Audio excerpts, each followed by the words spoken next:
Morning, multiple crews responded to a structure fire in Lunenburg. The call came in around 9:30 and crews battled the flames and heavy smoke for more than an hour. Crews from New Hampshire included Whitefield, Dalton, Littleton, Bethlehem, and Lancaster. Crews from Vermont included Lunenburg, Concord, and St. Johnsbury, and they say they did not know the cause of the fire at the scene, and we are awaiting more information. And now meteorologists. The event brought in people from not just Barnet, but from all over the kingdom. Library board member Julie Roos also explains that it is a great way to learn about something artistic, and it's also made for a buzzing environment, bringing people together that have never met each other before. The other thing, too, is we're bringing awareness to the Barnet Public Library, which is part of our purpose. We want people to use this as a community space. It's not just a place to check out books, which holiday season can be really stressful, and it smells wonderful in here, and so that's relaxing. But I think it's just fun. I mean, and so it's something that's part of the holiday season. It's something that a lot of different people can apply to whatever their belief system is. As you can see behind me, the demonstrations have started here at the Fairbanks Scale Corporation in St. Johnsbury, Vermont, where the protesters say there have been a steep increase in health insurance plans, as well as a not fair increase in wages. And as the protesters say, this is going to be going on all week. For the third time in the last 2 decades, Fairbanks Scales employees are on strike. So Fairbanks Scales does need UE Local 234. This union has made Fairbanks enormously profitable for more than the past 80 years. Production line employees walked out of the corporation at 3 p.m. Tuesday afternoon. According to them, no new proposal was presented after the first one was rejected. We offered the company a 13-hour extension to the contract, much of which the company sat out. They returned to negotiations 10 minutes before expiration and did not give us a new proposal. According to the protesters, the last time there was a strike lasted 2 weeks and eventually was settled. But now, things are a little different, and confusion is among that. This whole negotiation process that we have gone through is completely different than we've ever done before. I honestly could not answer this. I mean, we've been at the table, we've been waiting for them a lot. We've been there, we're just waiting for them. We asked the administration for comment, but were denied. An officer at the building told us they were not ready to comment on the matter. Our members are working harder and faster than they ever have, right? And the company is demanding substantial concessions out of our union. There is no Fairbanks Scales without UE Local 234. There is no scales made without our brave members. Ted Gilman, News 7, St. Johnsbury. The Linden Area Food Shelf is preparing for Thanksgiving and encouraging all to donate not only during the holiday season, but throughout the year as well.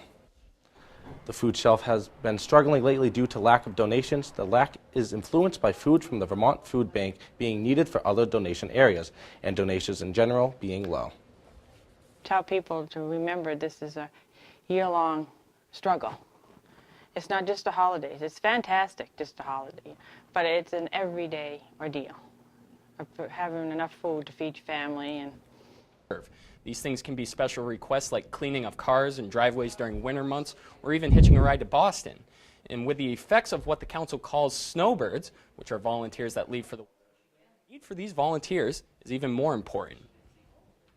This time of year, they start planning. You know, they know what they need, and and oftentimes, as I was saying, some of my volunteers are already in their 80s, 70s, and 80s. So, to clean off their car might be easy, but to add another 10 cars to the list, that becomes a bit more of a chore for them. So, it's nice to ask around. On Route 122 near the Sheffield-Wheelock border. According to Vermont State Police, a car driven by Ethan Cole Whitehouse of Westbrook was trying to pass another vehicle, which was driven by Hunter Murray of Sheffield. Whitehouse could not execute the pass because of an oncoming vehicle in the other lane. He then tried to correct, but could not do so and hit Murray's front driver's side wheel, then causing the car to rotate and hit Murray's passenger side door, which caused the car to flip. The car eventually came to rest on its passenger side. Vermont State Police explained that it is very important to use caution when passing another vehicle, especially at night.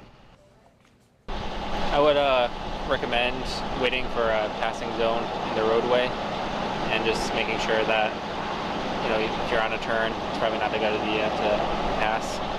So wait for a nice long straightaway, make sure that there's nothing coming, and wait for the marked passing zones. There were no injuries at the accident, and no one was transported to the hospital. To get younger kids engaged in reading in modern times may be hard to come by. However, events like book fairs and reading activities can get them in a bookworm type of mood. We really like to bring books that kids are into reading rather than just textbooks and kind of boring things that they think of as boring. Important skills and cultural lessons can be taught through any type of reading activity. Partly just to learn about other experiences, other cultures, and also as we get more and more into technology and kids that are gaming and not really interacting with so many people, it's important to keep them connected and have those reading skills and basic communication skills, really. So I think as educators, that's one of the goals that we strive for. And even though technology is so prominent today, when asked if reading is still important despite, some kids may say, a little bit, like kind of, because we might have cell phones and stuff, but we still need to read. And these books are not just tailored to a specific age or grade level. Reading is available in every genre and, of course, to everyone. His references all were very good. People described him as having good interpersonal skills. They said that he is dedicated to his profession and his job. He's also has some. Everybody that spoke of him said that he has a lot of loyalty to the people that work for him, which I think is important. Stages, but building a budget for the new Kingdom East District has its challenges. There are numerous things to take into consideration when creating a new budget. The budget of 7 Northeast Kingdom schools will eventually be combined into one. Superintendent Jen Botzer-Jones tells us what to expect with the budget. If the state tells us we're going to get more or less grants, we change it based on what the state says. So I can't say the budget looks good or we're struggling with this because we just don't have all the numbers together yet. A representative from Calix was in attendance to make sure select board members were aware of what Calix was offering with their services. Calix is one of the only service options for the area, even though there's a 50% increase in the payment from this year to next. Concord will still need the service. I don't know of other options that are available. Yeah. But I think that what's going to happen with Calix is that, and they may need to rethink some of their ambitious goals.